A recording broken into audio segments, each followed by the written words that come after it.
guys, welcome back to another video with the 997.2 Turbo S. Today we're going to install the exhaust I purchased for the car.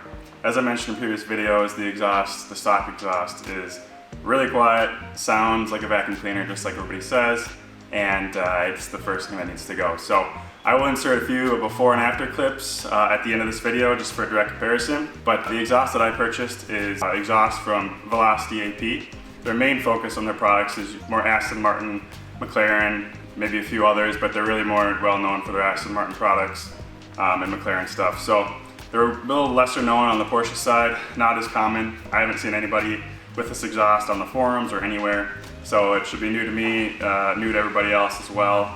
And hopefully this sheds a little light on what the system's like, and hopefully we like it. So I'm gonna install that in this video, try and show you what I do along the way. As you can see, I already have the car up in the air on 4 jack stands.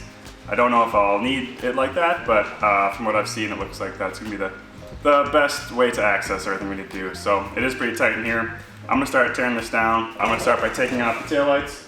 There's just 2 little screws in here on each side, undo the clip, or undo the connector. They pop right out. And then we'll start undoing the rear bumper shell, which has the screws on the top, some screws inside the fender liners and on the bottom, and then also undoing the connector for the actual license plate lights and the rear parking sensors. So that's what I'm gonna start with right now, and then we will catch back up and go from there.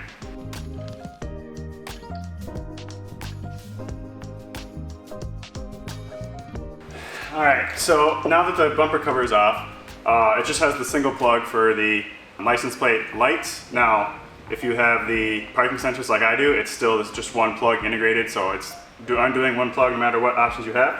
Mine, I have this extra cord that was wired through there that I probably saw made it a little tricky for me to get off, but this is for an aftermarket radar system that the previous owner had installed. So it's got the radar detector on the back plate. So extra cord wired through here, you shouldn't have to worry about that. Otherwise, it's pretty simple. I've done this on my previous C4S. It's pretty much the exact same process other than on the turbo. You do want to take out the fender liners just to get to that final screw up above on the bumper here. I'll do a little more, I'll show you exactly what I'm talking about. But yeah, pretty easy. Now we're gonna take off the crash bar that's connected to the heat shield. It's all one unit.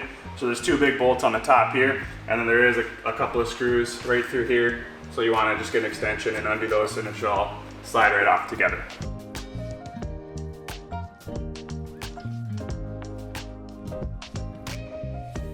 All right, so you are going to want to remove the intercoolers as well and the heat shields to get at the cat bolts or the cat studs connected to the turbos. So there's 6 bolts, they're all 13 millimeter, connecting the intercooler assembly. You can either undo the clamps on either end of each boost hose on the top and bottom, and then these 2 as well you're going to want to do, which I believe were 10 millimeter. So you want to take all those off and pop this right off so you can get access to the cats, the O2 sensors, and the turbo studs.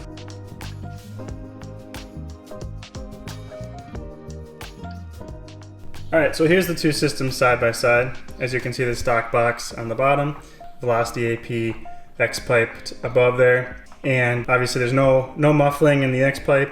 I've actually never seen one of these cut open, but I believe it's just some baffling where these pipes disconnect and have perforations, and just use that to muffle the noise.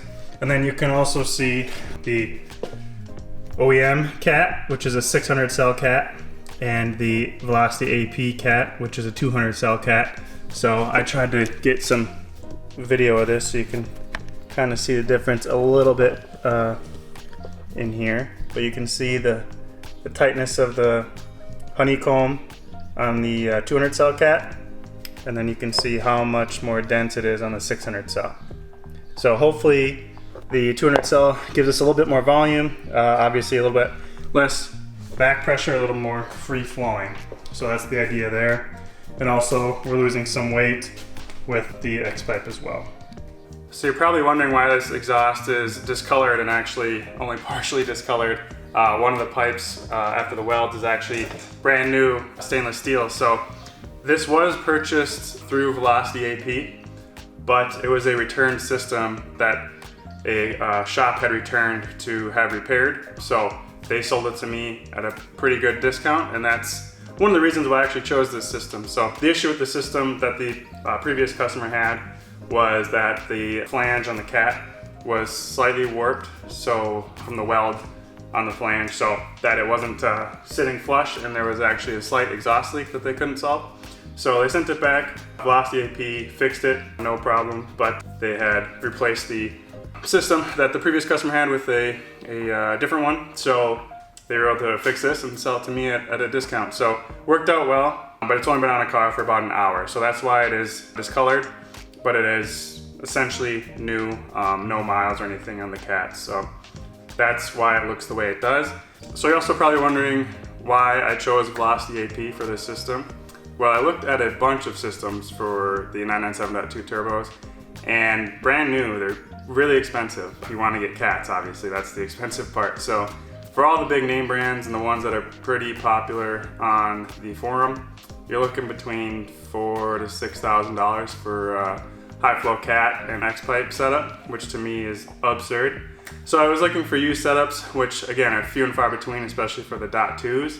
There's a little bit more .1 systems out there, but those are not compatible with each other. So I struggled to find a used one, and I wasn't gonna pay $5 grand for a new one. So I did some searching. I actually just randomly stumbled on an old post from 2011 or something when they came out with this system originally on a forum.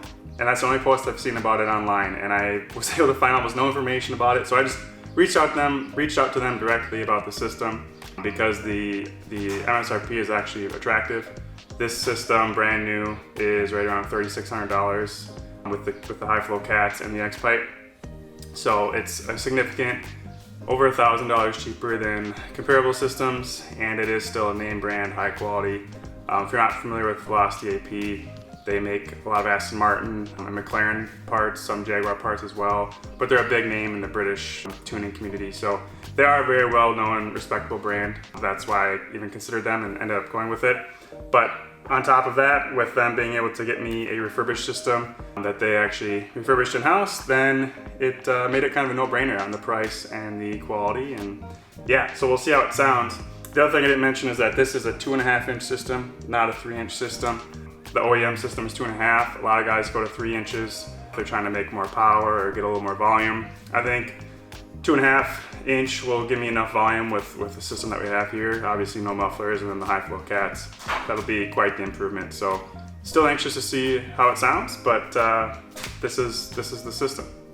So I did a pretty terrible job filming this as I disassembled it. I started, but there was just a lot going on. It was hard to film and learn myself what I was doing as I was taking it apart and trying to explain it at the same time, and it just wasn't gonna work. So I ended up just kind of going after it. It took me a few hours to get this taken apart, just due to some of the bolts being stuck, especially on the turbo housings here, where the cat connects to the back side of the turbo. So those nuts on there can be a big problem. A lot of people snap those studs off. I was very, very careful to not do that. I soaked these in liquid wrench for a couple of days beforehand, and then as I was doing it, if I couldn't get it off, I was trying to loosen it. I would put some liquid wrench on it, tighten it a little bit again, try and loosen it, wrench it, and so on and so forth. That worked just fine for 7 of the 8 nuts. There was one problem child that I just really couldn't get off, and that's why you see my propane torch over here. That actually saved me. I was able to heat it up and again put more liquid wrench in there and just kind of shimmy it off, and ended up breaking it loose. So no damage to the studs or the nuts, so that was good. And yeah, that was really probably the hardest one of the hardest parts. Also, the O2 sensors can be a bit of a pain, but as I put this back together, I'll show you exactly how to take it apart as I'm putting it back together, if that makes sense, because there aren't really a lot of great videos or DIYs for the .2 turbos. But as you can see, wheels had to come off, fender liners had to come off, bumper comes off, intercooler comes off, rear bumper support comes off, or crash support. The actual airbox had to come out to make room to unplug the O2 sensor cables as well. So a lot of things had to come apart. Yeah, really not too bad. I should go together a lot easier than it was to take apart. So here you can see where I took the airbox cover off. You can leave the filter and everything, but the O2 sensor plugs are right in here. O2 sensor plugs are right in here. So you got this blue one and this black one back here, right there. And in order to actually get these unplugged and manipulate them around with this air box, you can't get your hand in here. So you just had to pop off the cover. It just lifts right up. You actually don't have to undo anything. You just be careful and you just pop it right off. So that was easy enough. All right, so I've got the cats and the X-pipe bolted up. I've got the O2 sensors installed on both sides.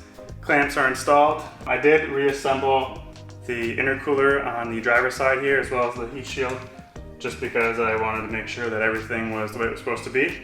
So I'm gonna go ahead and do that on the passenger side here, and then I am going to fire it up and check for leaks. There's a good chance I'm gonna have to undo these clamps and adjust this left to right or angle it a few different directions to dial in the fitment on the tips once the bumper is on, because it does utilize the OEM tips, which was a huge turn on for me with this system. That was really something I was looking for in particular. So that's just what I'm gonna have to do, try and dial that in after the whole car is reassembled and just get the alignment tweaked on that.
So that was the first startup.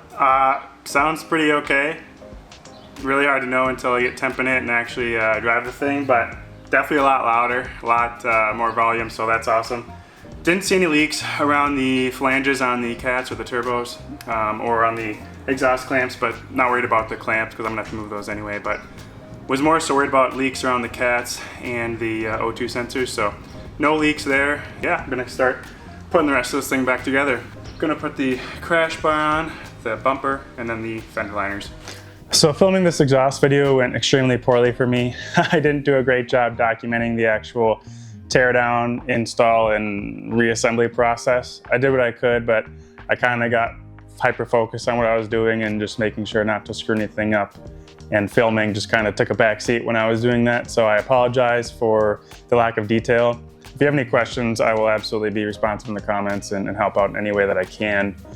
But just to kind of give an overview, if you've done anything on a car before, I highly recommend DIYing this job. If you've done an oil change and you would say that's a 1 out of 10 on one of these cars, and maybe an engine out is a 10 out of 10, I would rank an exhaust job with the cats. That's probably the hardest part. Removing the cats and doing exhaust replacement on this car is probably maybe a 3 out of 10, maybe a 4, I don't know. But it's not really hard at all. The only thing to worry about is breaking those studs on the turbos, like I had mentioned, being very careful about that. So that's really the hardest part. I can even look into doing a write-up on this, and maybe I'll consider doing a write-up and adding it to the description of this video later as to the steps, more step-by-step of how to do this, but it's really not hard. So hopefully you can get the gist of what I did here.